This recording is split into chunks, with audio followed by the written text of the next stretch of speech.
नमस्कार दोस्तों, CHSL के बेस्ट क्वेश्चन की सीरीज में एक बार फिर से आपका स्वागत है। 90 प्रश्न हम ऑलरेडी कर चुके हैं 254 क्वेश्चंस में से, और आज हम स्टार्ट करेंगे 91 से लेकर 120 तक। ये हम मेंस पैटर्न पे इस वजह से कर रहे हैं ताकि आपका जो मेंस है CGL का, CHSL का, सबके लिए उपयोगी बने।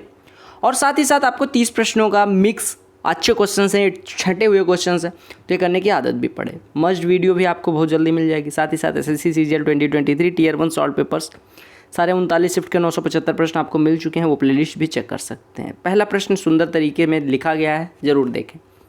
कहा कि एक सर्कल की रेडियस 21 सेंटीमीटर है, इसके उस आर्क की लंबाई क्या होगी जो सेंटर पे 22.5 डिग्री का कोण बनाता है। देखो, आप बस इतना जानो कि किसी भी आर्क की लंबाई, अगर 360 डिग्री की बात करें, 360 डिग्री मान लो कोई आर्क कोण बनाता है तो वो पूरा पूरा वृत्त होता है। उसकी लंबाई कितनी होती है? 2πr। ये एक आर्क है मान लो, जो यहाँ से लेके यहाँ तक, ये केंद्र पे कितना कोण बनाता है? 360 डिग्री का। इसकी लंबाई 2πr होती है। तो अगर 22.5 डिग्री है तो कितना हो जाएगा? 22.5 डिग्री 2πr अपॉन 360 इंटू 22.5। बस सिंपल सी बात है, इसी को सॉल्व कर लेना है, आपका आंसर आ जाएगा। 45 से काटेंगे, 45 8 होगा। 45 से काटेंगे, ये कितना हो जाएगा? 0.5 हो जाएगा। ठीक है, आपका 2 से कटेगा 4 हो जाएगा। ठीक है, यानी कि हो गया πr/4 गुणे, या इससे काट देंगे, ये 8 ही रह जाएगा। समझ रहे हो? तो ये आपका πr/8 लिखा हुआ है। πr/8 यानी कि 22/7 गुणे r की वैल्यू कितनी दी गई? रेडियस 21 और बटे में 8, 7 या 21, 66/8 यानी कि 33/4 यानी 8.25।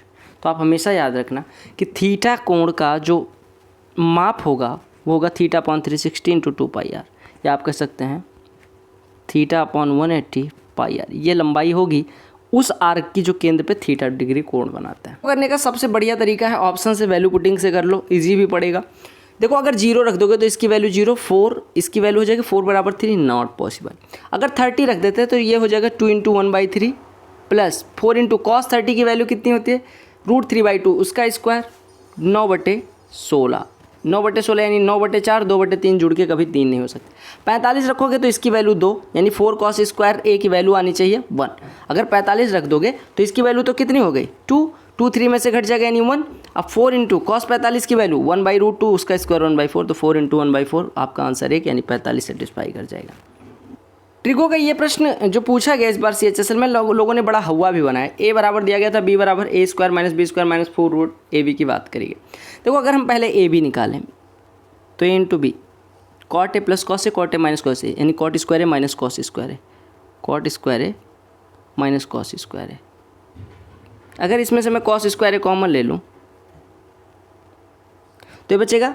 देखो, ये cos स्क्वायर है अपॉन साइन स्क्वायर है, ये cos स्क्वायर है कॉमन लूँगा तो ये 1 अपॉन साइन स्क्वायर है -1, यानी cosec स्क्वायर है -1 बनेगा, जिसकी वैल्यू होती है cot स्क्वायर है।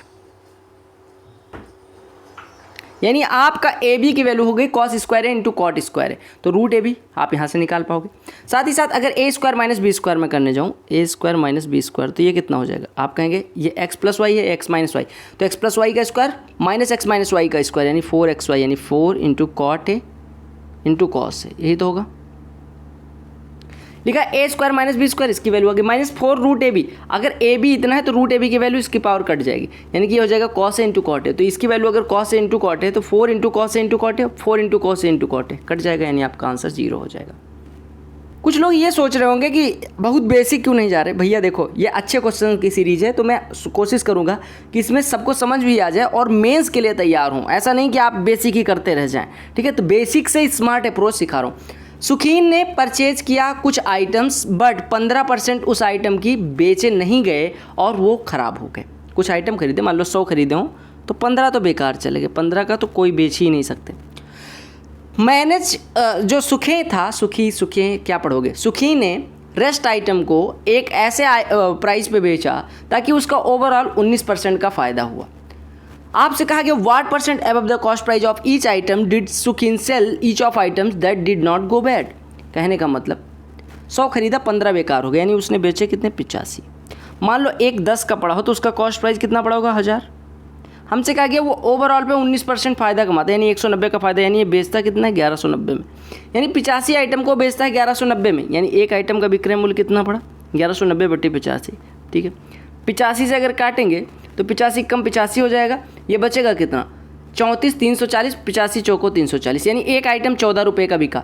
जो आइटम हम 10 में खरीद रहे थे वो 14 में बेच रहे हैं, तो हमारा कितना परसेंट अब बेच रहे हैं 40%। देखो मेरे भाई एक मुझे वो याद आ गया, अगर आपको आगे बढ़ना है मेरे भाई तो मेहनत तो करनी पड़ेगी मेरे भाई, समझ रहे हो मेरे भाई, वो वाला। देखो A square plus B square minus C square minus ये दिस वन दिया गया। अब देखो अगर B square minus C square को मैं वाई मानूँ और इसको एक्स मानूँ तो ये लिखा हुआ है एक्स प्लस वाई का होल स्क्वायर और माइनस, अगर इसमें माइनस कॉमन ले लूँ तो बचेगा B square minus C square, तो ये लिखा है एक्स और ये लिखा है वाई, यानी एक्स प्लस वाई का whole square minus X minus Y का whole square, X plus Y का whole square minus X minus Y का होल स्क्वायर कितना होता है 4xy, यानी 4 into A square into B square minus C square और बटे में B square minus C square लिखा हुआ है, कैंसिल आउट, आंसर आ गया। अभी हमने किया था कि अगर कोई आर्क केंद्र पे थीटा कोण बनाए तो उसकी लंबाई कितनी होती है, उस आर्क की लंबाई थीटा अपॉन 180 इंटू पाई है। अब कहा गया पेरीमीटर क्या होगा, देखो मान लो कोई एक सर्कल है, इसका ये आर्क यहाँ पे केंद्र पे थीटा कोण बनाता है, तो इसकी लंबाई हमें पता है, और अगर इसका पेरीमीटर पूछा जाए पूरे आर्क ये जो सेगमेंट बन रहा है तो इसकी लंबाई हमें पता है कितना होता है, अभी हमें बताया theta upon 180 into pi r, और इसकी लंबाई आर, इसकी लंबाई आर, यानी ये लंबाई और प्लस 2r जोड़ देंगे तो पेरीमीटर आ जाएगा। यानी अगर कोई आर्क थीटा कोण बनाता है तो उस सेक्टर का यानी कि उस खंड का वृत्तखंड का जो पेरीमीटर होगा वो होगा 2r plus theta upon 180 into pi r. ठीक है, अब आपके पास वैल्यूज है, पुट कर दो फटाफट, 2 इंटू आर यानी 9.8 प्लस इसकी लंबाई ये हो गया 144 डिग्री का कोण बनाता है, यानी 144 बटे 180 गुड़े 22/7 और गुड़े 4.9। बोलो क्लियर है, इसमें तो कोई दिक्कत नहीं हो रही। 18 से ना काट के 36 से काट दो, ये 4 हो गया, 5 हो गया, 7 से कटा 0.7 हो गया, ये कटा 0.8 हो गया, यानी 0.8 गुड़े 0.7 ये 0.56 हो गया और गुड़े 22 हो गया, 22 गुड़े 0.5 11 और 1.32 और जुड़ जाएगा, यानी कि 12.32। अब 12.32 इधर है, 9.8 12 9 21 और 1 22 22.12 आपका आंसर हो जाएगा। दो ट्रिंगल दिए गए, ट्रिंगल मतलब दो त्रिभुज दिए गए ए बी सी और पी क्यू आर। ठीक है, ए बी सी मैं बना रहा हूँ, ठीक है बड़ा सा बना देता हूँ, नहीं आप कहेंगे इतना छोटा क्यों बनाया, A B C P Q R. ठीक है, कहा कि बी बराबर क्यू है, दिस एंगल बराबर दिस एंगल दिया गया, सी बराबर आर है, ये वाला एंगल इस वाले एंगल के बराबर दिया गया। अब तीसरा अपने आप बराबर हो जाएगा, और ए बी बराबर 2pq है, ए बी की वैल्यू जो pq x है तो ये 2x है। आपको पता है अगर दो ट्राइंगल के तीनों कोण बराबर हो तो सिमिलर हो जाते हैं, और अगर एक कोई साइड बराबर हो जाए तो वो कॉन्ग्रुएंट हो जाते हैं, यानी कि अगर किसी दो त्रिभुजों के तीनों कोण बराबर हों तो वो समरूप होते हैं, लेकिन अगर तीनों कोणों के साथ अगर कोई एक भुजा मान लो इसमें से बराबर कर दी जाती तो ये क्या हो जाता है सर्वांग सम। अब मान लो दो कोण बराबर थे और इनके बीच वाली भुजा बराबर थी तो भी सर्वांग सम हो जाते, तो ये कॉन्ग्रुएंट होंगे नहीं, क्योंकि इनकी साइड्स जो हैं इस वाले एंगल के सामने की साइड x है, इसमें इस वाले के सामने की साइड 2x है। अगर ये साइड सेम एंगल के सामने की साइड बराबर होती तो कॉन्ग्रुएंट होते, लेकिन अगर कुछ रेशियो दिया गया है 1:2 और तीनों एंगल ही केवल बराबर हैं तो वो सिमिलर होंगे। क्योंकि आपने कभी नहीं सुना होगा एंगल एंगल एंगल कॉन्ग्रुएंसी, नहीं, एंगल एंगल साइड एंगल या साइड एंगल साइड, ये कॉन्ग्रुएंसी होती है। सिमिलरिटी हो सकती है कि तीनों एंगल बराबर हैं, तीनों साइड बराबर हैं तो सिमिलर हो जाएंगे, तीनों साइड बराबर हैं तो वैसे भी वो कॉन्ग्रुएंट है। कहा गया 4 मेन और 8 वुमेन एक काम 10 दिन में कर सकते हैं, 4 आदमी और 8 औरतें कोई कार्य 10 दिन में। कॉन्ग्रुएंसी वाला एक चैप्टर मैंने ट्रायंगल में करवाया था, ठीक है, स्टार बैच में, बहुत बड़ा चैप्टर मैंने करवाया था, बहुत अच्छे से करवाया था, तो अगर आपने नहीं देखा देख सकते। 5 आदमी और 24 औरतें, जो बीच में टाइम देता हूँ कि नोट कर लो आप, ठीक है, 4 दिन में करते हैं। अगर एक आदमी एक औरत अगर कार्य करे, देखो दोनों केस में वर्क डन बराबर है तो इसके गुणे 10 बराबर हो जाएगा इसके गुणे 4,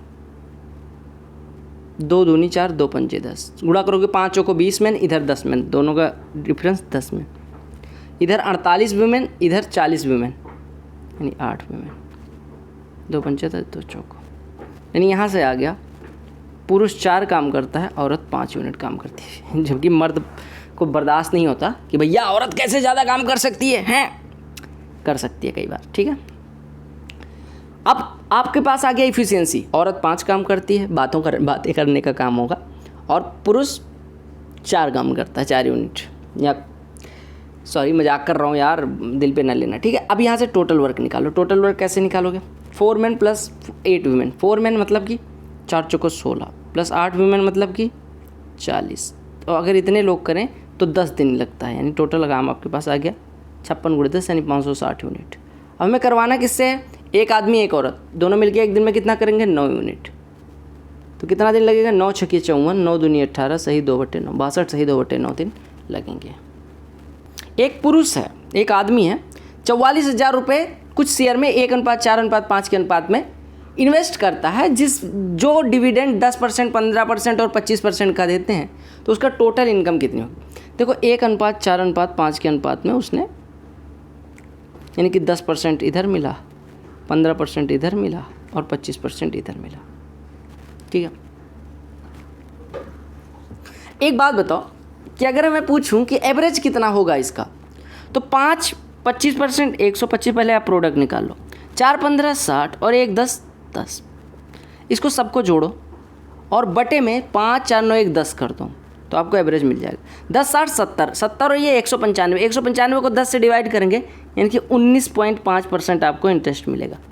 जो ओवरऑल इंटरेस्ट है वो एक, आपने रेशियो को सीधे सीधे परसेंटेज से मल्टीप्लाई करना है। एक हिस्सा 10 पे तो 10% इधर से, 4 हिस्सा 15 पे यानी 60% इधर से, 5 हिस्सा 25 पे यानी 125% इधर से, टोटल 185 और 10 195%, 10 हिस्से में डिवाइड करेंगे तो यानी आपका आ जाएगा एवरेज कितना ब्याज मिला, 19.5% का ब्याज।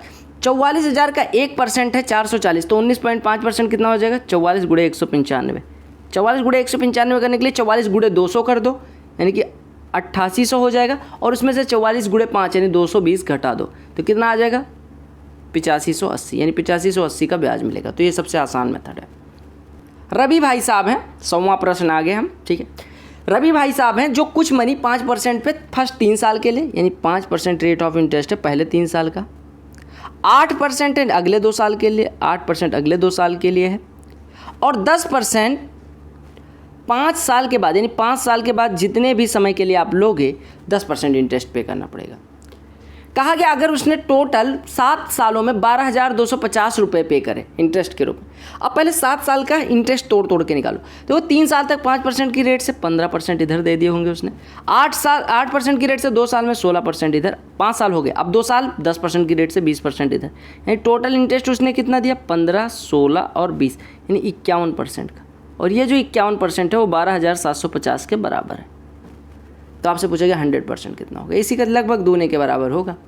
तो आप देख सकते हो ये तो नहीं हो सकता, अब इसका दूना ये भी नहीं हो सकता, ठीक है, ये भी नहीं हो सकता क्योंकि 13,000 से तो कम ही होगा, क्योंकि इसके दूने से थोड़ा कम होगा, इसके दूने से कम एक ही ऑप्शन है, ठीक है, क्योंकि 12,750 का अगर दूना करोगे 25,500 होगा, उससे कम एक ही ऑप्शन है, ठीक है। तो सॉल्व भी कर सकते थे, मैं नहीं करूँगा।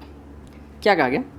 PQR किसी ट्राइंगल के कोण हों, यानी कि कोण P प्लस कोण Q प्लस कोण R बराबर 180, ठीक है। इतना देहाती हूँ कि मैं एंगल भी नहीं कहता, कोण कहता हूँ।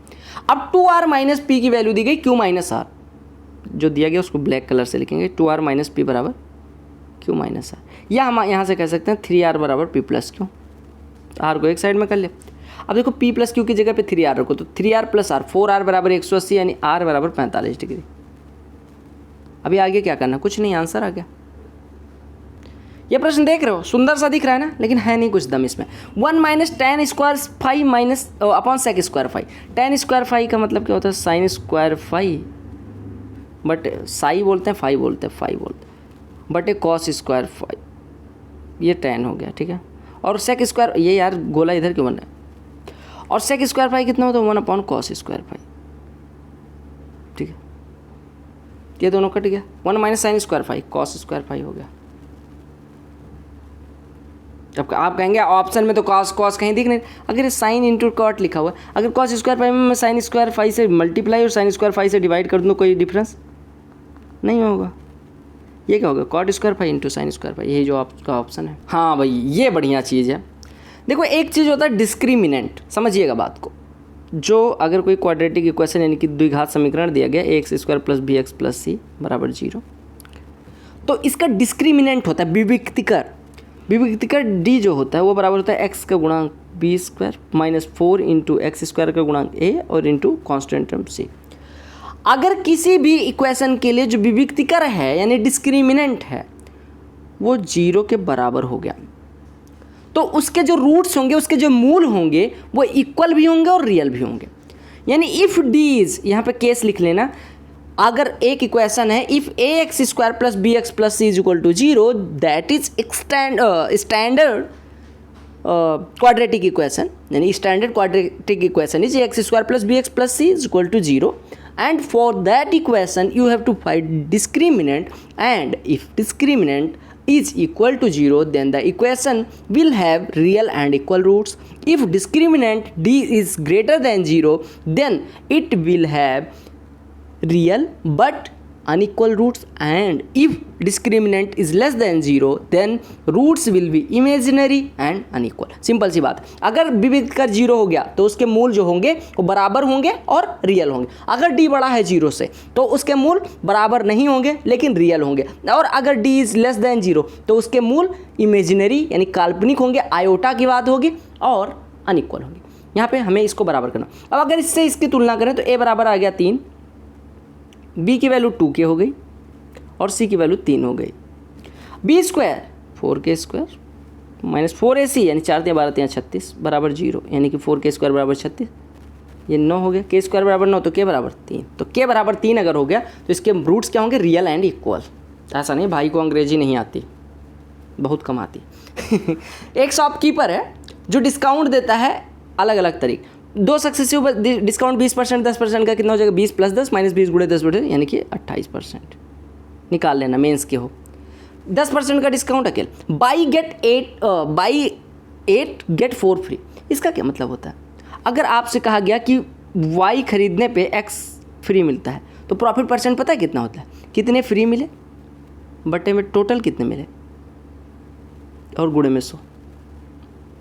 आपने कहा अगर 8 खरीदने पे 4 फ्री मिलते हैं तो यहाँ पे प्रॉफिट परसेंट कितने हो जाए? कितने फ्री बटे टोटल कितने मिले गुणे 100, ये कितना हो गया? 33.33%। बाई 9 गेट 6 फ्री, कितना फ्री मिला? 6, टोटल कितना मिला? 15, कितना हो गया? 2/5, कितना परसेंट होता है? 40%। सबसे ज़्यादा डिस्काउंट कहाँ पे मिला? तो कहाँ गया मैक्सिमम डिस्काउंट? कहाँ पे? 4th केस में। क्लियर हो गया मेरे भाई? ये प्रश्न अगर नहीं कर पाए आप तो समझ लो आप एसएससी की तैयारी में बहुत आगे हो चुके हो, ठीक है। अब वहाँ से सिलेक्शन की तरफ मुड़ना बहुत मुश्किल है। अगर x⁴ + 1/(x⁴ 5) निकालना है तो आपको एक फॉर्मूला पता होगा, x² + 1/(x² into x³ + 1/(x³ into x³ + 1/(x³ minus x + 1/x। ये फॉर्मूला याद रखना, नहीं याद है तो याद कर लो। अब मम्मी पापा थोड़ी याद करेंगे, मैं थोड़ी याद करूँगा। x + 1/x 5 है तो x² + 1/(x², 5 का स्क्वायर - 2 23। अगर x³ + 1/(x³ निकालना है तो 5 का क्यूब -3 × 5 यानी कि 110 और माइनस ये कितना लिखा? 5। 23 × 110 कितना हो जाएगा? 11 × 3 33, 11 × 9 22 3 25, 2530 में से 5 घटेगा 2525 आपका उत्तरम। देखिएगा सुंदर सा प्रश्न है, ढीला सा प्रश्न है। कहा कि एक जार है, 35% सिरप है, सिरप और वाटर के मिक्सचर में 35% सिरप वाला एक मिक्सचर रखा हुआ है जार में। इस मिक्सचर का कुछ पार्ट निकाला गया और 20% सिरप वाले मिक्सचर से रिप्लेस कर दिया गया। कुछ पार्ट निकाला गया और 20% मिक्सचर वाले सिरप से रिप्लेस कर दिया गया। अब 24% मिक्सचर है। अब जो मिक्सचर बना टोटल ओवरऑल उसमें 24% मिक्सचर है। तो आपसे कहा गया किस रेशियो में निकाला गया? देखो 35 और 20 का रिजल्टेंट 24 तक पहुंचना। 35 - 24 11, 24 - 20 4। तो ओरिजिनल मिक्सचर और रिप्लेस किए गए मिक्सचर का रेशियो जो होगा वो 4:11 होगा। ठीक है। प्रश्न में क्या है? एक स्क्वायर है ABCD, इसके अंदर कोई पॉइंट है, इस प्रकार से DEC इक्विलेटरल ट्रायंगल बन जाता है। अब देखो ये प्रश्न पढ़ने से बजाय आप अगर इस प्रश्न को ड्रॉ कर लोगे तो फिर आपसे आंसर आसानी से निकल जाएगा। ABCD कोई स्क्वायर है, हमने ड्रॉ कर लिया, ABCD इज अ स्क्वायर। कहा गया कि E इस प्रकार से कोई बिंदु है कि DEC जो है इक्विलेटरल ट्रायंगल बनता है। मान लो हमने कहा ABCD ये कोई ट्रायंगल है जिसमें E कोई बिंदु है। आपको पता है अगर DEC इक्विलेटरल ट्रायंगल बनेगा तो अगर ये यहाँ पे बनता है तो 90 डिग्री यानी इसके डायगोनल बाइसेक्ट करते हैं तो 90 डिग्री यानी डायगोनल से नीचे आएगा तभी 60 डिग्री का, जितनी दूर हम कोण बनाएंगे उतना छोटा होगा। यहाँ पे बनता है 90 डिग्री तो इसके पीछे बनेगा, यानी कि यहाँ पे हमने बना दिया कि DEC कोई कोण मतलब त्रिभुज बन जाता है जो इक्विलेटरल ट्रायंगल है, यानी ये सब बराबर हो गए। अब आपसे क्या कहा गया? आपसे कहा गया E को A और B से ज्वाइन कर दिया जाता है। E को A और B से ज्वाइन कर दिया हमने, ये लो ज्वाइन कर दिया। E को A और B से हमने ज्वाइन कर दिया, ठीक है। अब क्या कहा गया आपको AEB कोण का मान बताना है। देखो सिंपल सी बात है मेरे भाई, आपको पता है ये वाला कोण 60 अंश, क्योंकि इक्विलैटरल ट्रायंगल हो गया, तो ये वाला कोण कितना हो गया 30 डिग्री। अगर ये इक्विलैटरल ट्रायंगल है, अगर ये भुजा ए है, ये भी ए होगी, ये भी ए होगी, और आपको पता है ये वाली चूंकि स्क्वायर है तो BC भी ए होगी, BC है यानी कि ये दोनों भुजाएं बराबर। अब ट्रायंगल CEB को देखो, ई यहाँ पे है, ठीक है, CEB को देखो, ये कोण 30 अंश, बाकी दोनों भुजाएं बराबर, अगर इसको थीटा माने तो ये वाला अपने आप थीटा हो जाएगा, क्योंकि इसके सामने का कोण अगर थीटा तो इसके सामने का कोण भी थीटा, यानी ये थीटा यानी थीटा प्लस 30 बराबर 180, यानी 2 थीटा बराबर 150, यानी थीटा बराबर 75। तो ये वाला कोण कितना हो गया 75। सिमिलरली यही चीज़ इधर अप्लाई करेंगे तो ये भी 75 हो गया। अब ये है 75, ये है 75, और ये वाला इक्विलैटरल ट्रायंगल है, ये 60 है, तो 75 150, 60 210, तो ये वाला कोण कितना हो जाएगा 360 माइनस 210 यानी 150 डिग्री। सबसे छोटी संख्या क्या है जिसको सबसे बड़ी 6 अंकों की संख्या में जोड़ा जाए और जो सम आए वो 294 से डिविजिबल हो। कोई चीज़ अगर 294 से डिविजिबल है, इसका मतलब 9 4 13 2 15 यानी 3 से भी डिविजिबल होगी, और ये किससे डिविजिबल होगी 98 से, यानी कि 3 से डिविजिबल होगी, 4 से डिविजिबल होगी, 3 से डिविजिबल होगी, 2 से डिविजिबल होगी, और 49 से डिविजिबल होगी। 294 से डिविजिबल है, ठीक। अब देखो आपसे कहा गया था कि सबसे बड़ी 6 अंकों की संख्या, सबसे बड़ी 6 अंकों की संख्या लिख लो। क्या ये 3 से डिविजिबल है? बिल्कुल डिविजिबल है, यानी कि जो संख्या जोड़ी जानी है, देखो ये 3 से डिविजिबल है, तो जो संख्या जोड़ी जाए वो भी 3 से डिविजिबल हो, तभी पूरी संख्या पूरा सम 3 से डिविजिबल होगा। तो अगर हम इसको जोड़ेंगे तो 4 9 13 1 14, ये 3 से नहीं कटेगा। अगर इसको जोड़ेंगे 9 6 15 2 17, ये भी 3 से नहीं कटेगा। अगर हम इसकी बात करें 4 3 7 दोनों, यानी ये भी कट रही है। अब अगली बात आते हैं, संख्या 2 से भी हमारी कटनी चाहिए। 2 से कटने के लिए हमारे यूनिट डिजिट जो होना चाहिए वो इवन होना चाहिए, यानी इसमें कोई संख्या हम जोड़ रहे हैं, इन दोनों में से ही दोनों जोड़ो। अगर हम 9, हमारा यूनिट डिजिट यहाँ पे कितना है 9, 9 कैसी संख्या है ऑड में इवन जोड़ेंगे तो क्या वो इवन आएगा? नहीं। ऑड में ऑड जोड़ेंगे तो वो इवन आएगा, यानी 234 भी नहीं हो सकता, यानी 189 परफेक्ट एग्जाम्पल हो गया। 200 यानी 189 अगर इसमें जोड़ देंगे तो 9 9 18 यानी यूनिट डिजिट, तो 3 से भी कट गई, 2 से भी कट गई। अब बस काम खत्म। 49 से आप चेक कर लेना बाद में, जब 3 और 2 से में ही सारी ऑप्शन गायब हो गए तो ऑप्शन का इस तरह से फ़ायदा उठाना। अदरवाइज क्या काम करना है, अगर मान लो ये ट्रिक आपको नहीं पता है तो आप क्या काम करोगे, 294 से 6 अंकों की सबसे बड़ी संख्या यानी 9 9 9 9 9 9 में डिवाइड करोगे। हमने डिवाइड किया, कुछ भागफल आया और कुछ रिमाइंडर आ जाएगा। अब मान लो रिमाइंडर कुछ है, अब क्या काम करना है, आपसे पूछा गया इसमें क्या जोड़ें, यानी इस संख्या में क्या जोड़ें ताकि ये 294 से डिविजिबल हो जाए। तो आप 294 में से रिमाइंडर घटा लेंगे, जो आएगा मान लो x, तो x वो सबसे छोटी संख्या होगी जिसको इसमें जोड़ने पे पूरी संख्या हमारी 294 से कट जाती है। That's it. कहा कि 2 संख्याएं 1:2 के रेशियो में है, ठीक है। हमने दोनों में 7 7 ऐड कर दिया तो हमारा जो रेशियो बनता है वो 3:5 हो जाता है। आपसे पूछा गया कि संख्या क्या। देखो आप बस एक काम किया करो, सिंपल सा x मानो, x + 7 2x + 7 का रेशियो 3:5 है। 5 से इधर गुणा, 3 से इधर गुणा, 5x + 35 बराबर 6x + 21, यानी x बराबर कितना हो जाएगा 35 - 21 यानी 14। तो पहली संख्या हो गई 14, दूसरी संख्या हो गई 28। कुछ लोग कहते हैं x मानने से प्रश्न बड़ा हो जाता है, नहीं, मेरे हिसाब से नहीं। एक आदमी है जो 12% सिंपल इंटरेस्ट पे एक धन और दूसरा धन 10% सिंपल इंटरेस्ट पे इन्वेस्ट करता है। कहा गया उसे 130 रुपये ब्याज के रूप में प्राप्त होते हैं। कहा गया अगर उसने इंटरचेंज कर दिया होता रुपया, यानी कि जितना 12% पे इन्वेस्ट करता उसको 10% पे, और जिसको 10% पे इन्वेस्ट करता उसको 12% पे करता, तो 4 रुपये ज़्यादा मिलते ब्याज के रूप में। तो आपसे कहा गया कि 12% पे कितना रुपया इन्वेस्ट किया गया। देखो सिंपल सी बात, मान लो x रुपये 12% पे इन्वेस्ट किया गया तो 12x/100 इधर मिला, और 10% पे y रुपये इन्वेस्ट किया 10y/100 इधर मिला, और ब्याज मिला 130, यानी कि 12x/100 + 10y/100 बराबर 130। तो ये 100 को मल्टीप्लाई कर दिया तो इतना है। अब कहा गया 12 पे y को इन्वेस्ट किया जाए और 10 पे x को इन्वेस्ट किया जाए तो कितना रुपया हमें मिलेगा, तो हमें मिलेगा 4 रुपये ज़्यादा, यानी 134 के बाद 00। आपसे कहा गया किसको सॉल्व करना है, 12% सिंपल इंटरेस्ट पे, यानी कि आपको x की वैल्यू निकालनी। देखो x की वैल्यू निकालने के लिए y को कैंसिल करना पड़ेगा। y को कैंसिल करने के लिए यहाँ पे 6 से गुणा कर दो, यहाँ पे 5 से और घटा दो, तो ये 12 × 72x और -50x यानी कि 22x बराबर 130 × 6 कितना हो जाएगा 780, 134 × 5 670, 00, यानी कि ये लिखा हुआ है 110 के बाद 00। 22x बराबर 110 के बाद 00, तो x बराबर 500, x बराबर 500। क्लियर हो गया, कुछ नहीं स्पेशल नहीं है। कहा गया एक वृत्त है जिसका डायमीटर पी क्यू है, उसकी रेडियस 8 सेंटीमीटर है, एक टेंजेंट ए पी बी खींची गई, यानी पी पे टेंजेंट खींची जाती है।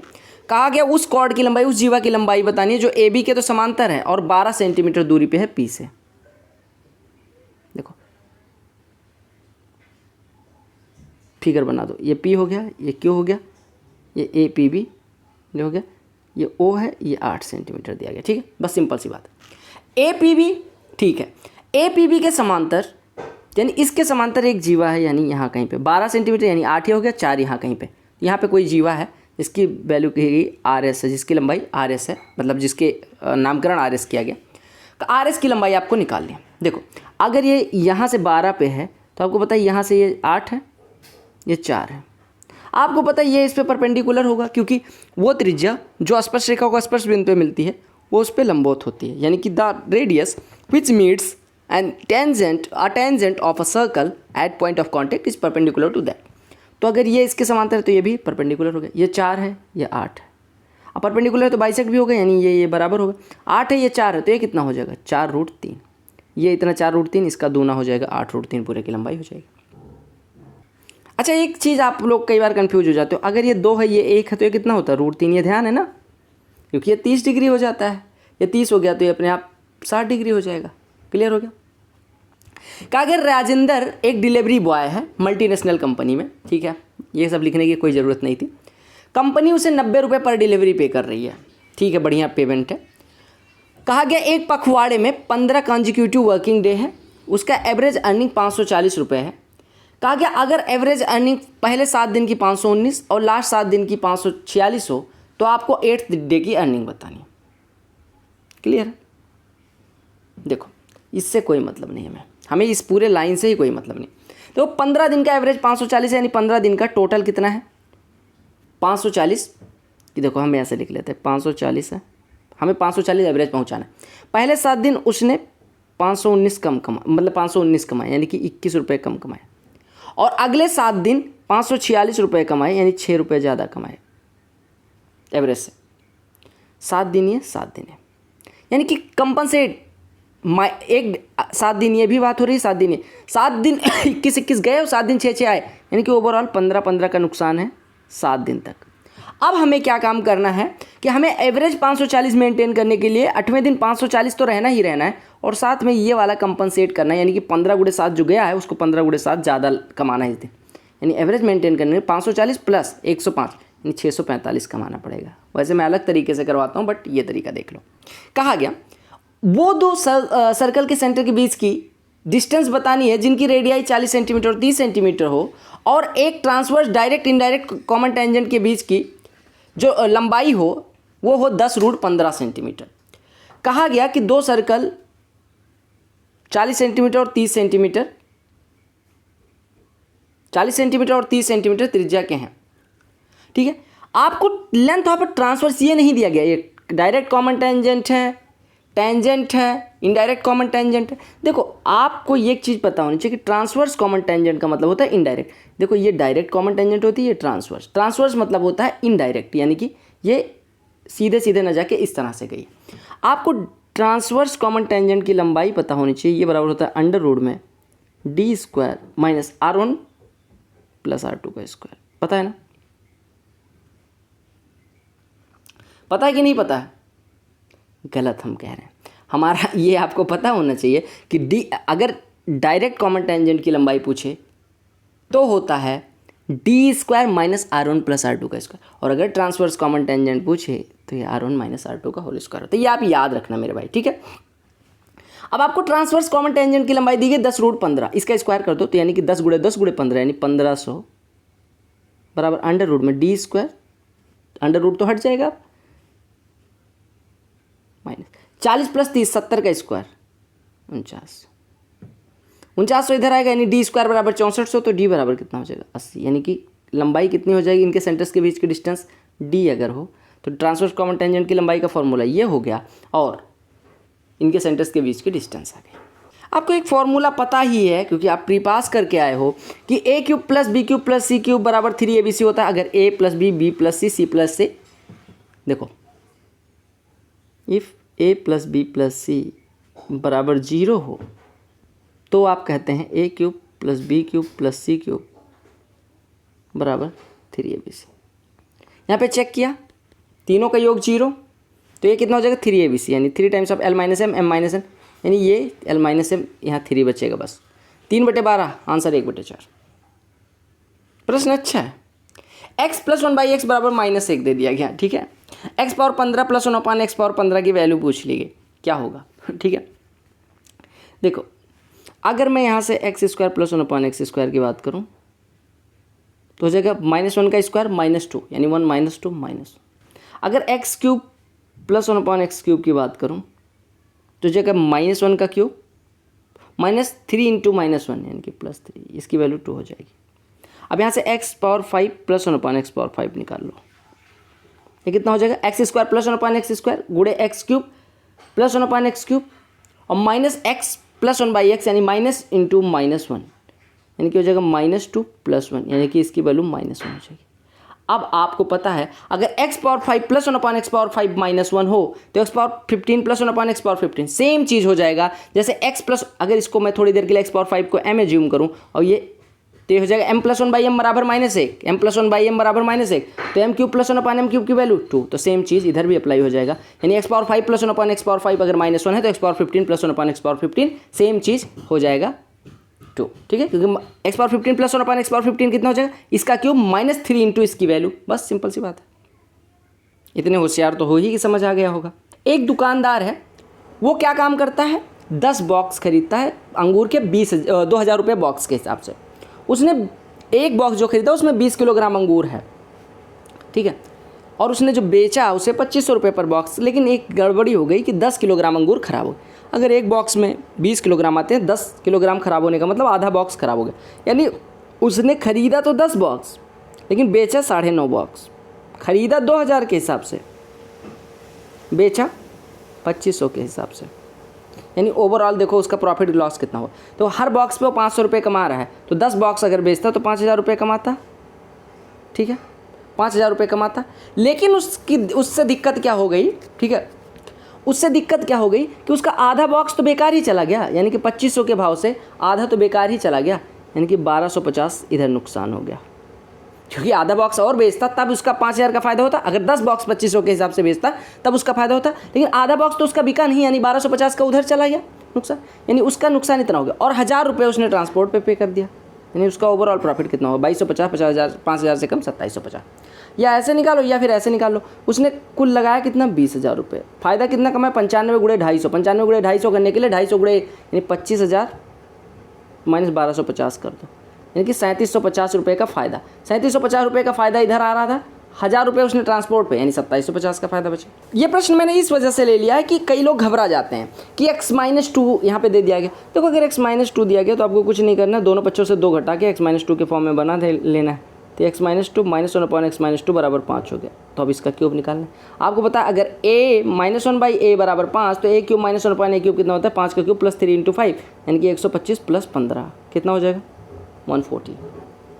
देखो कहा गया डायमीटर PQ एक सर्कल का कॉर्ड RS पे परपेंडिकुलर है, कॉर्ड RS है, PQ डायमीटर परपेंडिकुलर है, यानी डिंग डिंग ये ठीक है। PQ RS को T पे इंटरसेक्ट करता है, ये T दे दिया गया ये बिंदु, RS बराबर 16 है, RS बराबर 16 है, ठीक है, RS पूरा 16 है, QT बराबर 4 है। आपको बताना है डायमीटर की लंबाई। देखो अगर ये ओ सेंटर होगा, अगर ये इसको परपेंडिकुलर काट रहा है RS को, तो ये पूरा अगर 16 है तो ये 8 हो जाएगा, बाइसेक्ट करेगा, ठीक है, क्योंकि परपेंडिकुलर अगर उस पर क्या बोलते हैं डायमीटर अगर किसी कॉर्ड पे परपेंडिकुलर है, इसका मतलब कि ये बाइसेक्ट कर रहा होगा, 8 होगा। ये 4 है, इसको हम x मान लेते हैं। अब एक चीज़ बताओ, अगर PQ की बात करें तो PQ भी ये वृत्त की एक जीवा है, व्यास जो होता है वो एक जीवा ही होती है जो सबसे बड़ी होती है।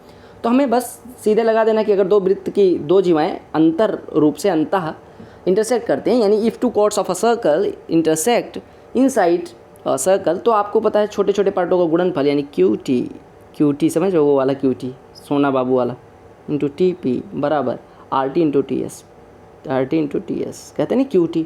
तो ये 4 इंटू x बराबर 8 गुणे 800, 4 से अब इतना 4 है, इतना 16 है, पूरा डायमीटर 20, आप सोचिए प्रश्न मैंने क्यों लिया होगा, क्योंकि मुझे अच्छा लगा। 1/sin थीटा कितना होता है, अपान, देख रहे हो यूपी का फ़ायदा, कॉसेक थीटा। घर पे अगर पप्पा ने शुरू में थप्पड़ मारा होता मैं अपॉन बोलता, कॉल बोलता, डॉक्टर बोलता, स्कूल बोलता, स्कूल नहीं स्कूल बोलता। कॉट स्क्वायर थीटा क्या होता है, कॉस स्क्वायर थीटा बटे sine square theta, but I am happy what I am.